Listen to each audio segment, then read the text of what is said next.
नमस्कार मित्रों, आज की तारीख है 18 दिसंबर 2015 रविवार।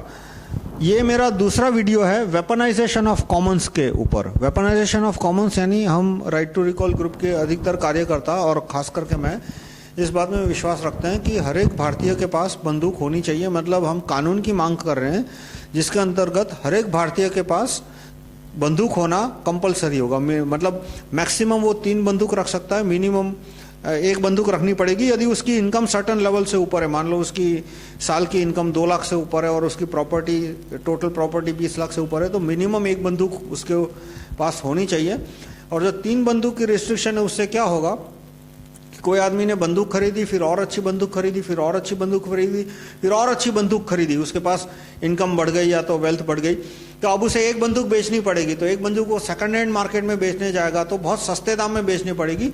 तो इस तरह से गरीब आदमी को जो 10,000 जो 5,000 की बंदूक है वो उसको 1,000 में मिल जाएगी। जैसे मोबाइल में होता है कि ये मोबाइल शायद खरीदा तब होगा 10,000 का, 3-4 साल पहले 5 साल पहले खरीदा तब, लेकिन अब मैं कोई अच्छा मोबाइल लूंगा तो एक और मोबाइल लिया, दूसरा और अच्छा मोबाइल लूंगा तो ये मोबाइल मैं सेकंड हैंड में बेचूंगा तो किसी को ये मोबाइल 500 रुपये में, 1000 रुपये में या 200 रुपये में भी मिल जाएगा। तो इस तरह से करीब करीब 6-8 महीने के अंदर सारे हिंदुस्तानियों के पास बंदूक आ जाएगी। और जो दूसरे कानून प्रपोज किए हैं कि बंदूक बनाने की फैक्ट्रियों को प्रैक्टिकली डी लाइसेंस कर देना चाहिए। यानी आदमी यदि बंदूक बना रहा है तो सिर्फ उसको रजिस्टर करना पड़ेगा, रिकॉर्ड मेंटेन करना पड़ेगा कि कितनी बंदूक बनाई, किसको बेची, पर उसको कोई परमिशन नहीं लेनी पड़ेगी। तो इस तरह से भारत में हर एक नागरिक के पास 1-2 बंदूक आ जाएगी और हर एक घर में 100-200 गोलियां आ जाएगी। मैं मजाक नहीं कर रहा, मैं सीरियसली बोल रहा हूं क्योंकि पाकिस्तान से, अमेरिका से, चीन से हम पर जो हमला हो सकता है उसके लिए ये बहुत जरूरी है। तो ये बात मैंने चैप्टर 29 में एक्सप्लेन की है, rahulmehta.com/301.htm। मैं फिर से रिपीट करूंगा, rahulmehta.com/301.htm। उसका हिंदी है 301.h.htm। आप फेसबुक पर right to recall against corruption community है, right to recall party community है, आप उस पर सर्च करोगे तो इस बहुत सारे आर्टिकल मिल जाएंगे। यूट्यूब पे भी मेरे एक वीडियो है इसी चैनल पे, right to recall group channel में, वेपनाइजेशन ऑफ कॉमन्स के ऊपर। कमेंट आपको लिंक में इस वीडियो के डिस्क्रिप्शन में आपको सारे लिंक मिल जाएंगे। अच्छा, अब जो क्वेश्चन आते हैं कि भाई भारत में लोगों के पास बंदूक आ गई तो गन रेट हमारा, मतलब हमारा क्राइम रेट, मर्डर रेट बहुत बढ़ जाएगा।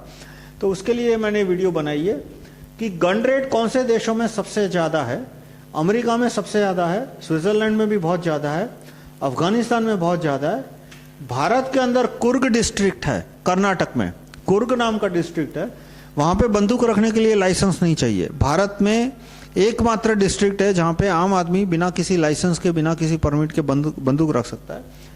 कुर्ग का गन रेट स्विट्जरलैंड और अमेरिका से ज्यादा है।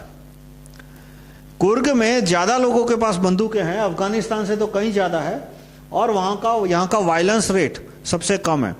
फिर कहने वाले ये अक्सर कहते हैं कि भाई कुर्ग के लोग अच्छे हैं लेकिन यूपी में बंदूक आ गई तो बहुत वायलेंस हो जाएगी, मतलब या गुजरात में बंदूक आ गई तो बहुत वायलेंस हो जाए, ऐसा कुछ नहीं है।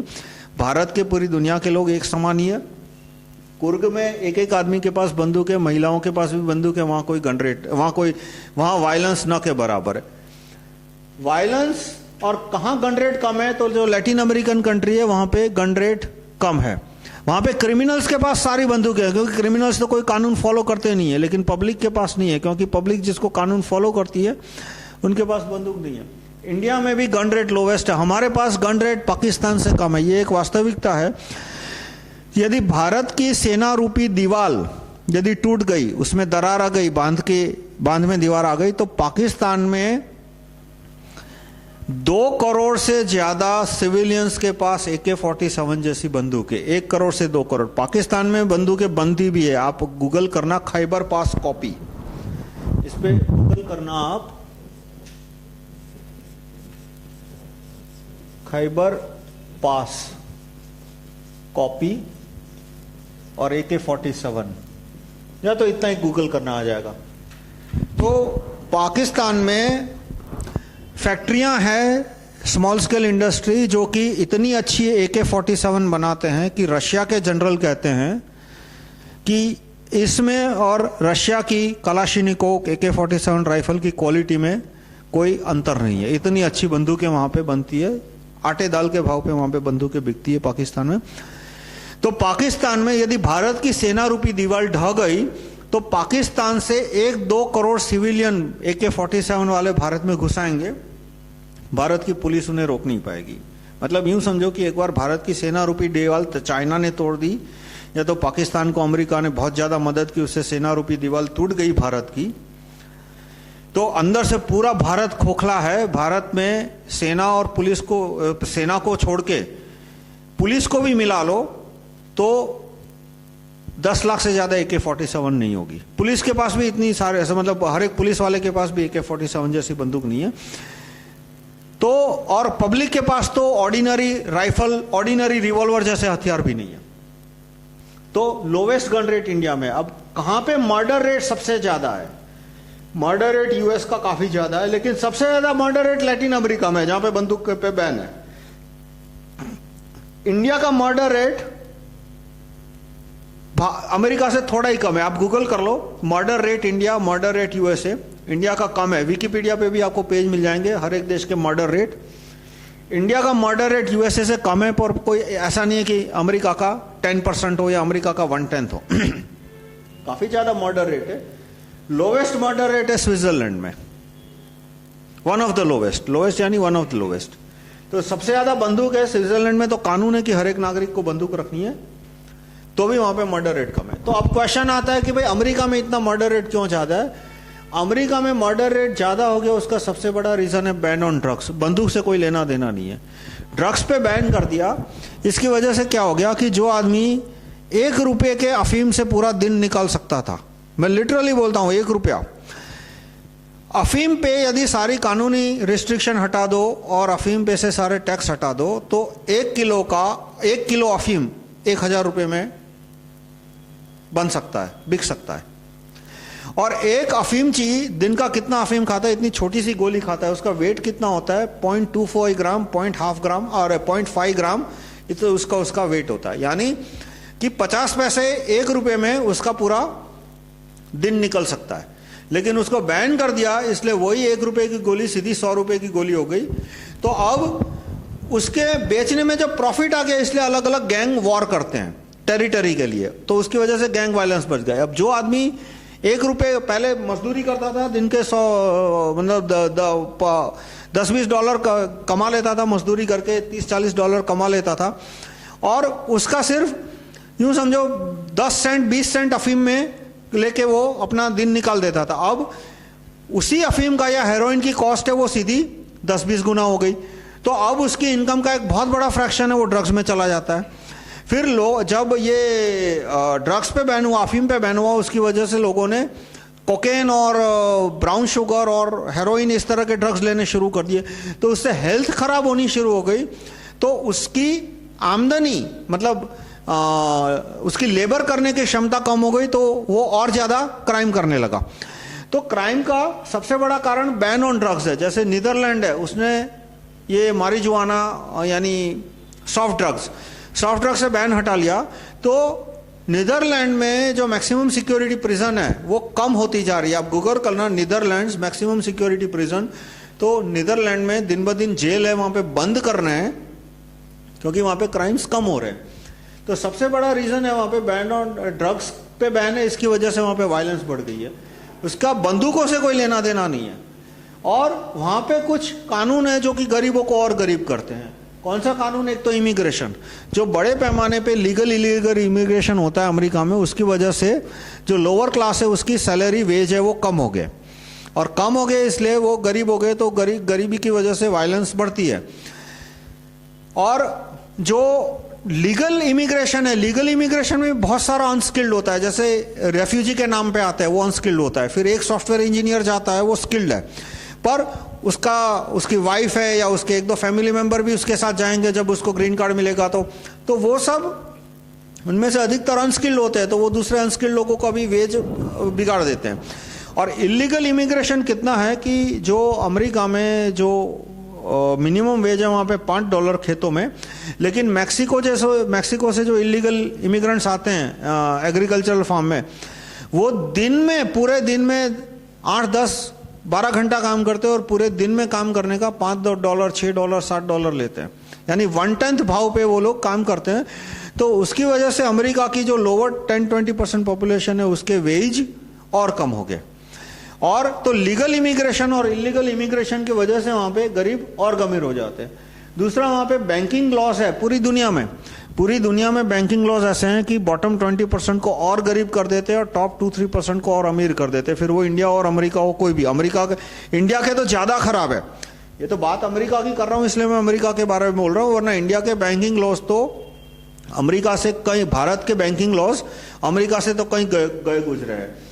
तो कौन से लॉ से गरीबी बढ़ती है? जैसे अमेरिका में एक कानून पास कराया है, वहां के जो बैंक के अधिकारी है उन्होंने कानून क्या पास बनवा लिया है कि बैंक के पास कोई घर है, बंद घर है, तो उस पर वेल्थ टैक्स नहीं लगेगा।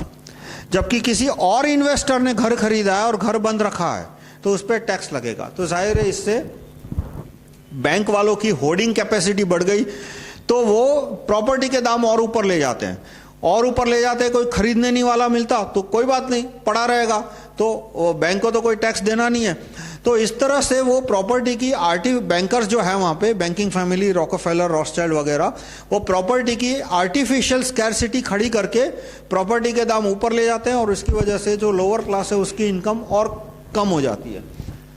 तो इस तरह से वहां पे ये सब कानून है जिसकी वजह से गरीब और गरीब बनते हैं और उसकी वजह से वायलेंस बढ़ जाती है। पर इसका गन रेट से कोई लेना देना नहीं है। 1960 में भी यूएस में क्राइम्स कम थे, 1960s में, और वहां पे उस समय बंदूकें आज के मुकाबले ज्यादा थी।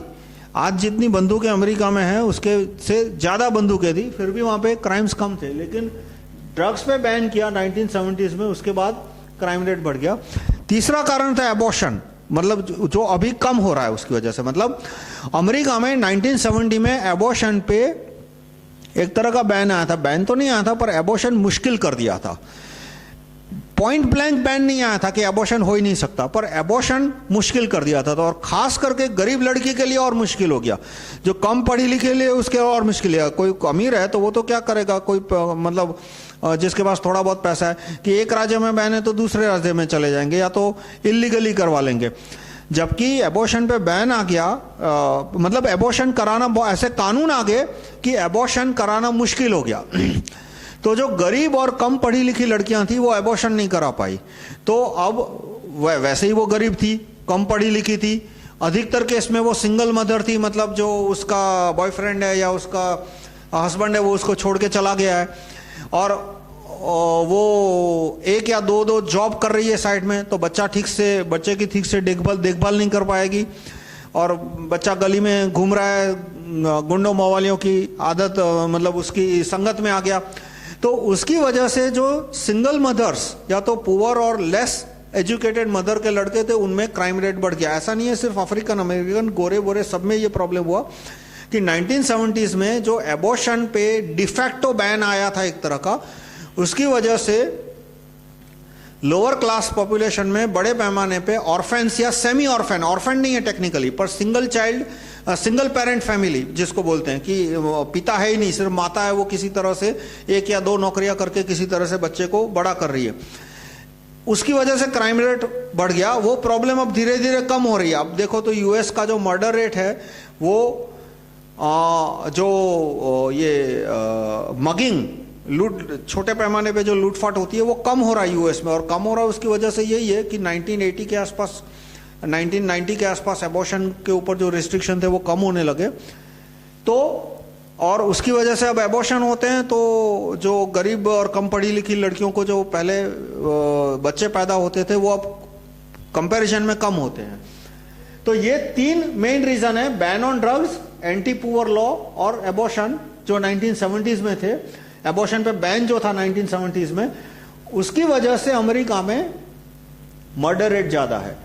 अब गन रेट, अब वही चीज स्विट्जरलैंड में देखो, स्विट्जरलैंड में गन रेट अमेरिका जितना ही है, काफी ज्यादा है, लेकिन वहां पे ये क्यों नहीं होते? क्योंकि वहां पे एबॉर्शन 100% लीगल है, वहां पे गरीबी नहीं है और वहां पे ड्रग्स पे बैन है पर इतना हैवीली एनफोर्स नहीं होता। और स्विट्जरलैंड के लोग हैं, उनको ड्रग्स लेना हो तो वो नीदरलैंड चले जाते हैं और वहां जाकर ड्रग्स ले लेते, फिर वापस आ जाते हैं। और थोड़ी मात्रा में घर के अंदर ड्रग्स रखो तो वहां छेड़ने नहीं आते। मतलब स्विट्जरलैंड के अंदर यदि बड़े पैमाने पे कोई ड्रग्स बेच रहा हो तो स्विट्जरलैंड में भी वहाँ पे इलीगल है, पर डिफेक्टो बैन क्यों नहीं है? क्योंकि स्विट्जरलैंड के लोग नीदरलैंड जाके चाहे उतने ड्रग्स लेके थोड़े बहुत अपने पर्सनल कंजम्पशन के लिए रखने, जिनको रखने होता है, ऐसा नहीं कहता कि सारे के सारे लोग स्विट्जरलैंड में ड्रग्स पीते हैं, पर जिनको पीना होता है वो आसानी से ले लेते हैं। अब मान लो भारत में एक एक आदमी के पास बंदूक आती है, तो हिंसा बढ़ेगी या कम होगी? मतलब पहले तो मैंने आपको एक्सप्लेन किया कि अमेरिका में जो वायलेंस ज्यादा है वो बंदूकों की वजह से कम है, पर ये तीन रीजन,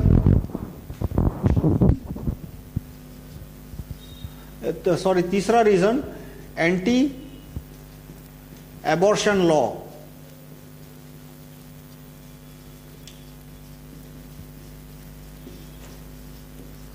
ये एंटी एबॉर्शन लॉज जो थे, ये तीन वजह से है, बंदूकों की वजह से इतनी वायलेंस नहीं है।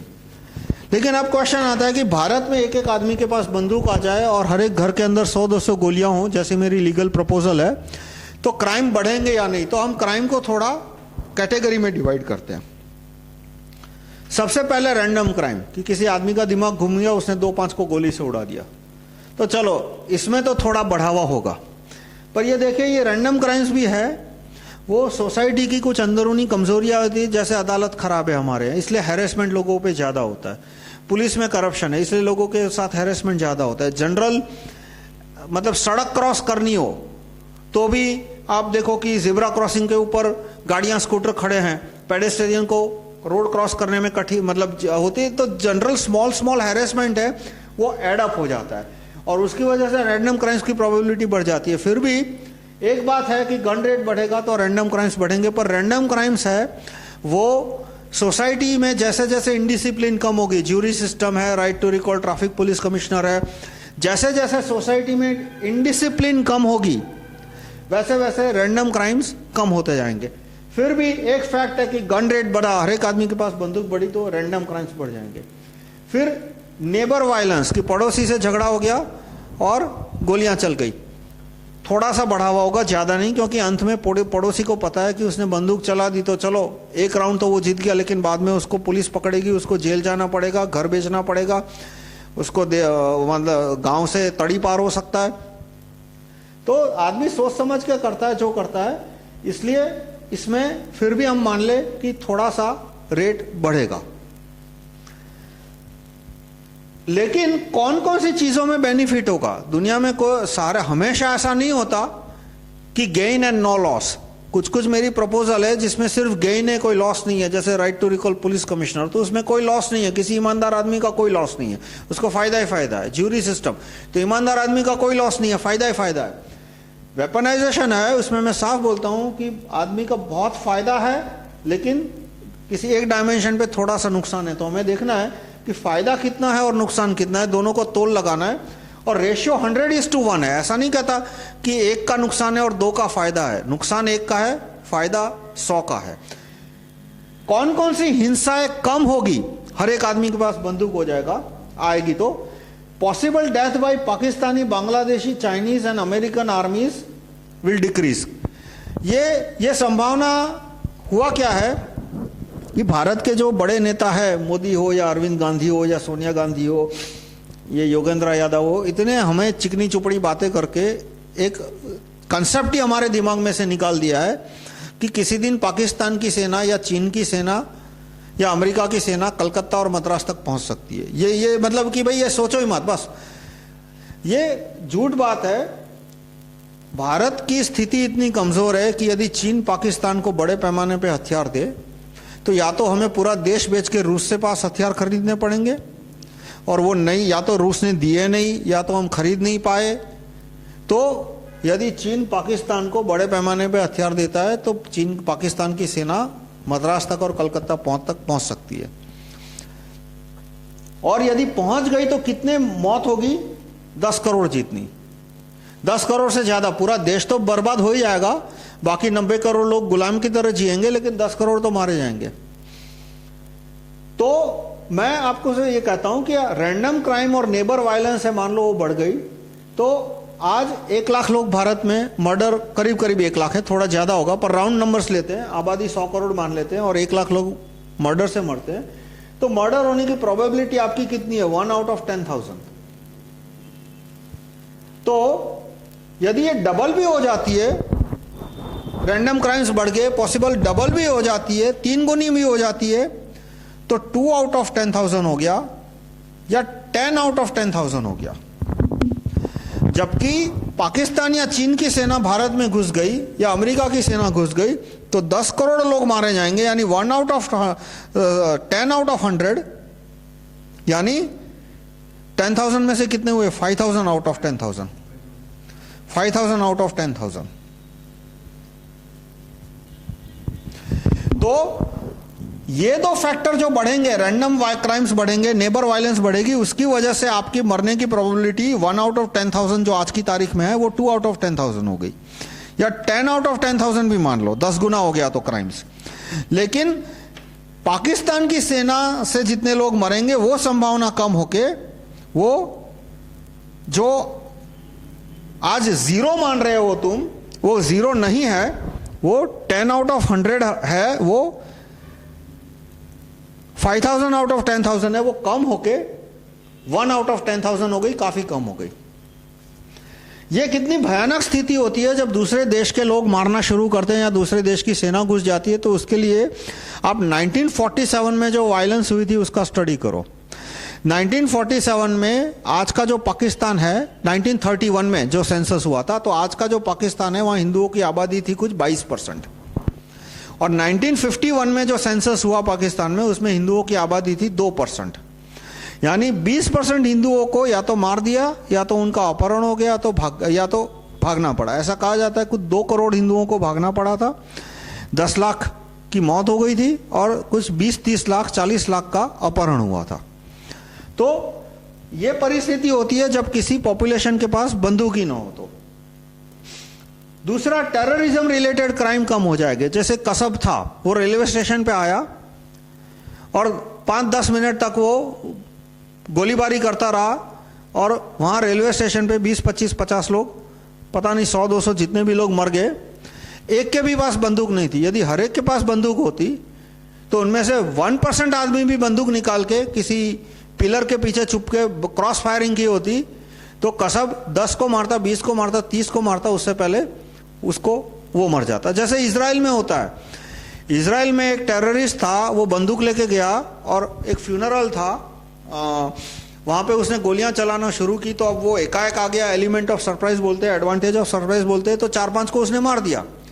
लेकिन वहां जो फ्यूनरल में लोग आए थे उनमें से आधे से ज्यादा लोग बंदूक लेकर आए थे, आसपास अपनी जगह जहां छिपना था छिप गए, और वो 6ठे 7वें 8वें को मारे उसके पहले उन्होंने भी सबने बंदूक निकाल के सामने फायरिंग की, वो वहीं का वहीं ढेर हो गया। इजराइल में जब टेररिस्ट अटैक आता है तो पुलिस सिर्फ लाश इकट्ठा करने आती है, क्योंकि टेररिस्ट को तो वहां के लोग पुलिस आए उससे पहले ही मार डालते हैं। 5 मिनट में सारा खेल खत्म हो जाता है। जो कसब के साथ सिर्फ 13-15 आतंकवादी या 20 आतंकवादी घुसे थे और 3 दिन तक 3 दिन तक इतने प्रोफेशनल ट्रेंड सोल्जर्स को कार्रवाई करनी पड़ी, तब कहीं जाके हम 10-15 आतंकवादियों को 10-20 आतंकवादियों को पकड़ पाए।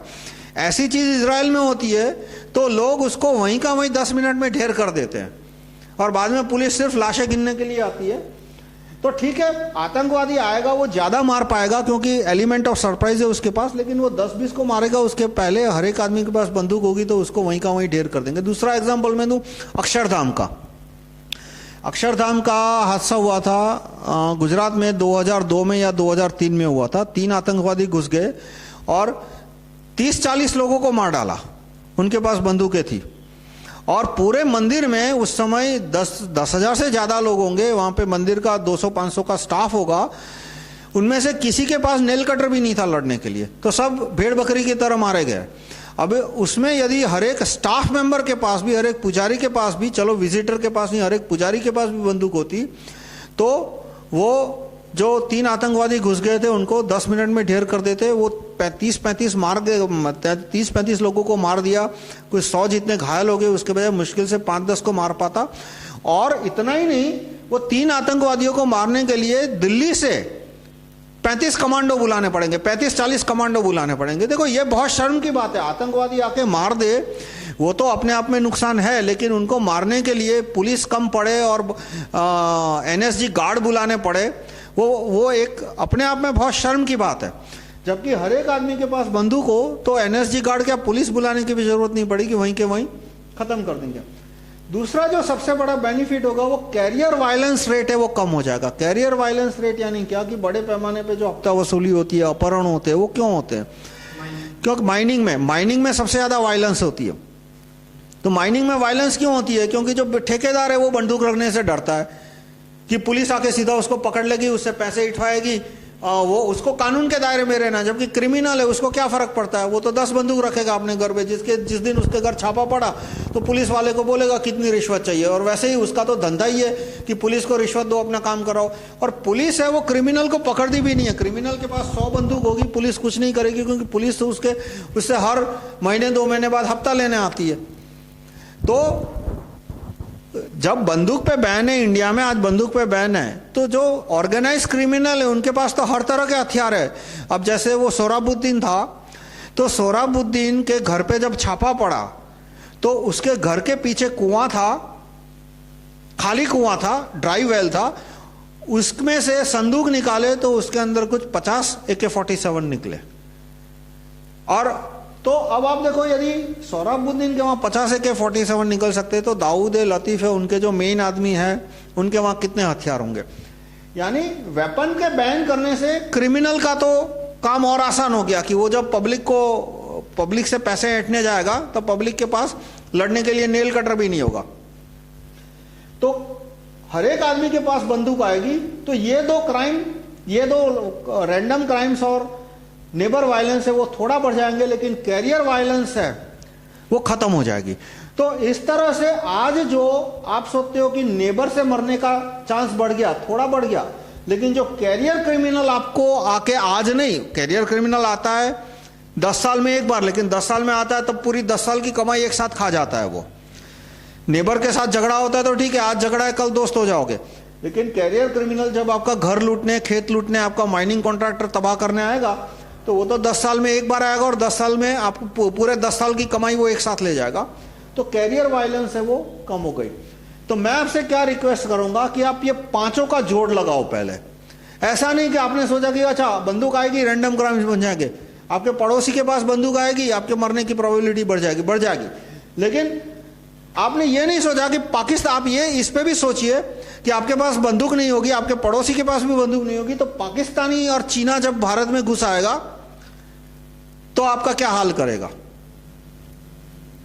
और वो सोचने के बाद अब देखो कि भाई पड़ोसी के पास बंदूक है, तुम्हारे पास बंदूक है, तो ये जो दुश्मन की सेना है उसके डैमेज करने की ताकत खत्म हो गई। सिर्फ सेना नहीं, मान लो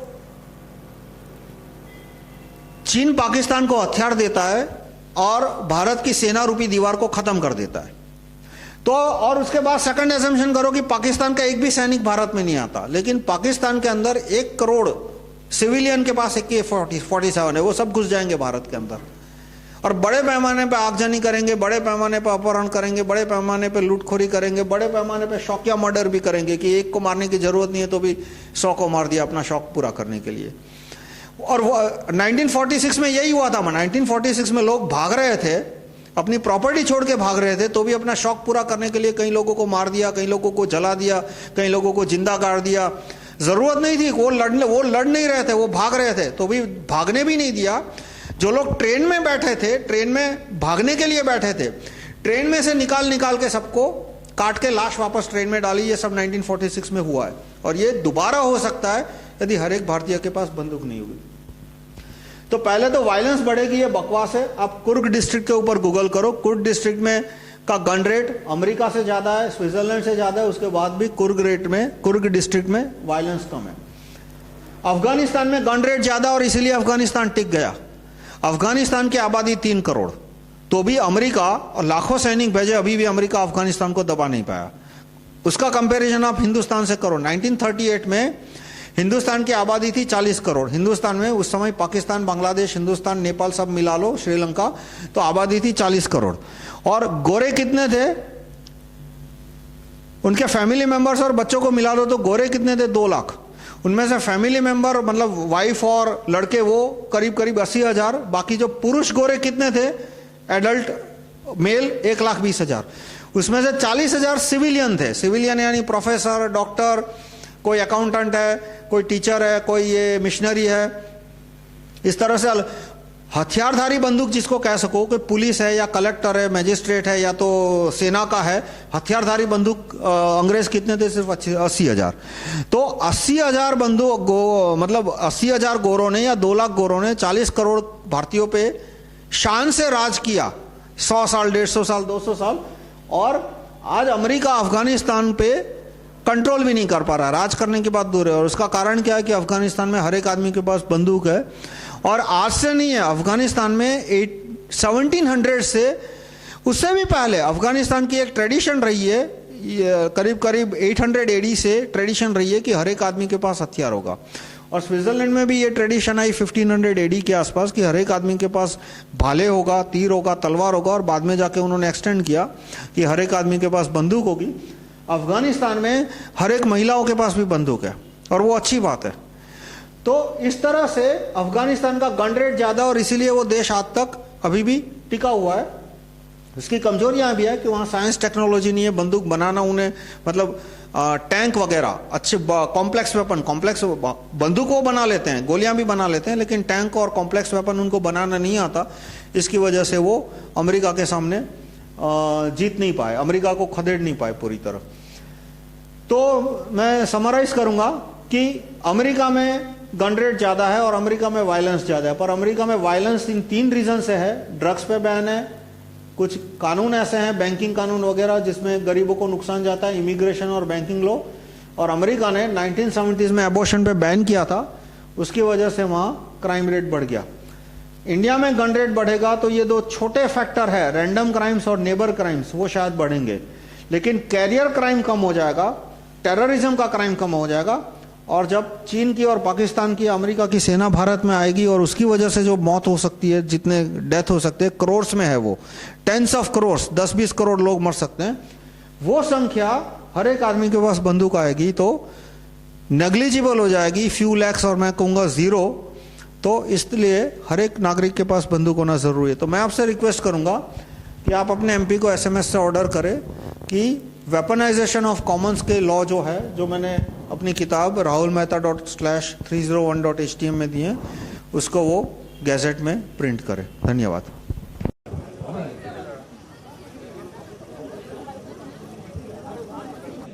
ಇಡೀ ನಿಂಗೆಲ್ಲ ಕೂಡ್ನಂತ ತೋಕು ಕೊಳಸರಿ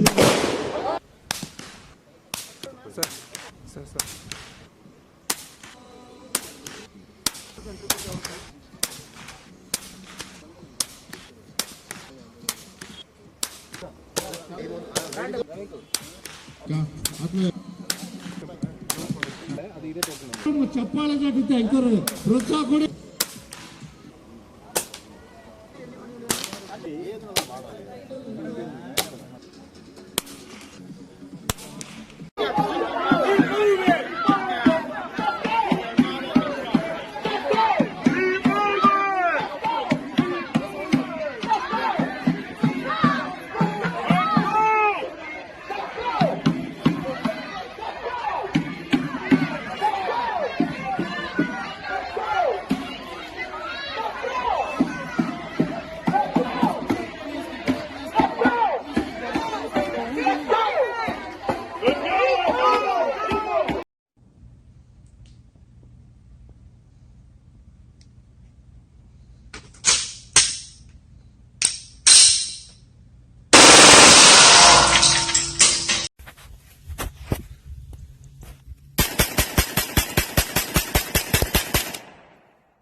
Hard at work in Pakistan's largest weapons black market.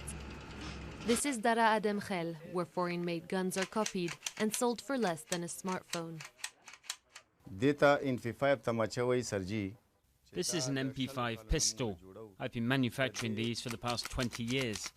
The price of this pistol is 7,000 rupees, and it costs 4,500 to make it. In Gul's family, like others in this town, the skills have been handed down for generations. Trade here boomed in the 80s as the Mujahideen needed weapons to fight the Soviets next door in Afghanistan. Later, the Taliban and foreign fighters provided a steady stream of business. But things have changed since the Pakistani government launched an offensive against insurgents all over the country. I had been running my business here for the last 30 years, but our business has plummeted, and now I want to sell my lathe machine. Our business was very good before the army operation, but it has been badly affected. Checkposts, heightened controls, and heavy police presence are taking their toll. Customers are hesitant to come, and a growing number of shops in the main street now sell groceries and electronic products. And although hundreds of gun shops still cram the surrounding streets, many fear for their future. There are only about 3,000 shops left. If the government does not do anything, the number will drop from 3,000 to 1,000, and eventually they will shut down and the market will disappear. Although illegal, the gun trade here has long been tolerated by authorities. And in this tribal area, where gun culture is deeply embedded in male identity, it is seen as a legitimate business. A profession these gun lovers will try to keep alive for as long as they can. This is a SIG 550. It's designed to destroy anything standing within its 400-meter trajectory. And there are over 500,000 of them kept in Swiss homes. Guns and shooting are a strong Swiss tradition. Basic military training is mandatory for young men, and afterwards they're required to keep their weapon at home. Mark Heim is the Ticino representative for the lobby group Protel. Basically, this was my father's military rifle, and of course he got to keep it when he was finished.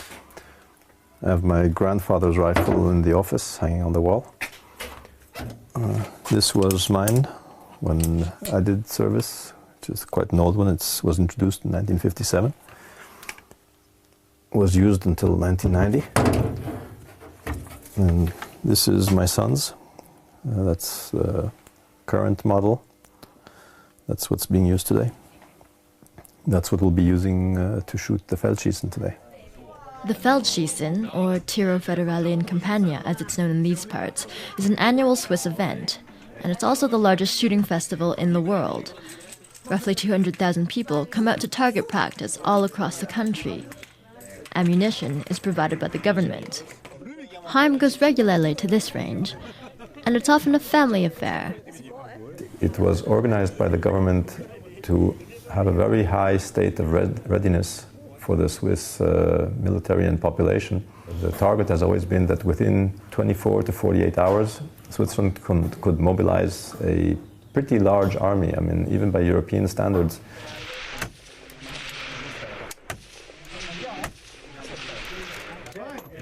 But it wasn't the militia that sparked Heim's interest in guns as a young man. It was an unassuming trip to a Holocaust museum. I was going through all the exhibits and the soap and the lampshades made of people's skin. And while I was looking, I heard a funny noise, and there was an old woman maybe 2 meters from me, and she was trying not to cry. She was sort of sobbing very quietly. She was holding it back. If she had been a few meters further away, I wouldn't have heard her. And she obviously had gone through that. That's when the whole impact of it hit me. And I promised myself I would never be in her situation. I would want to be free, never in a situation where somebody could, march us off to ovens or prisons or just take away our freedom. The key to freedom is the ability to be able to defend yourself. And if you don't have the tools to do that, then you are at the mercy of whoever wants to put you away. And the tools for that are guns.